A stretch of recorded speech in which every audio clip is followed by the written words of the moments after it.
জাতিৰ হকে মাত মাতি প্ৰায় এটা বছৰে অন্ধকাৰ পোতাহালত বন্দী অখিল গগৈৰ বাবে ৰঞ্জন ফুকনৰ এটি কবিতা।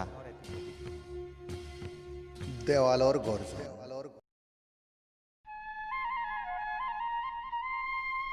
দেৱালবোৰে এতিয়া কথা কব, সৌ ছবিবোৰে গৰজি উঠিব, সন্ত্ৰাসিত হব শাসকৰূপী ভণ্ড সুখকৰ জাক। অখিল গগৈটো সন্ত্ৰাসবাদী নহয়, অখিল গগৈটো কোনো হত্যাৰ লগত জড়িত হৈ থকা নাই। পোহৰ বিচাৰি হাহাকাৰ কৰা পৃথিৱীয়ে সূৰ্যটোক গ্ৰাসমুক্ত কৰি ল'ব। উদয়াচলত ঈষৎ ৰংবোৰে পুৱাই তুলিব প্ৰভাত। যিমানে অৱদমন কৰাৰ চেষ্টা কৰা হয় সিমানে ফাটি ফুটি ওলায়, কাৰণ জুইত ঢাকিবলৈ চেষ্টা কৰিলে জুই দপদপকৈ জ্বলে। তেওঁলোকে আঁকে অখিল গগৈৰ ছবি।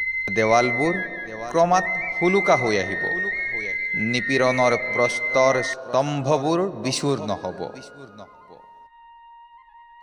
এইমাত্ৰ এটা জাগৰণী গীত বাজি উঠিব।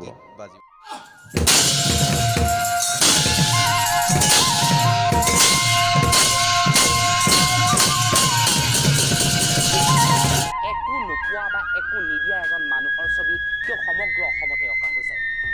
শতাব্দীৰ এন্ধাৰ ফালি সূৰ্য এটা এই বাটেদি আহিব। যিজন ব্যক্তিয়ে কেৱল টোল গেট ভাঙিবলৈ উৎসাহ দিয়ে, তেতিয়াহ'লে সেই ব্যক্তিজনৰ নামত ইমান অনুপ্ৰেৰণা কিয়? দেৱালবোৰে এতিয়া কথা কব, ছবিবোৰে গৰজি উঠিব, পোহৰ পোহৰ জোৱাৰ আনিব।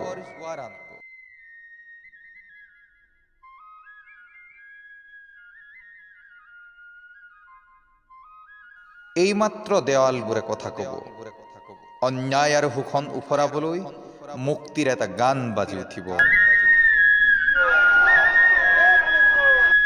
সাৱধান শোষকৰ দল, সাৱধান শোষকৰ দল, সাৱধান ভণ্ড শাসকৰ দল।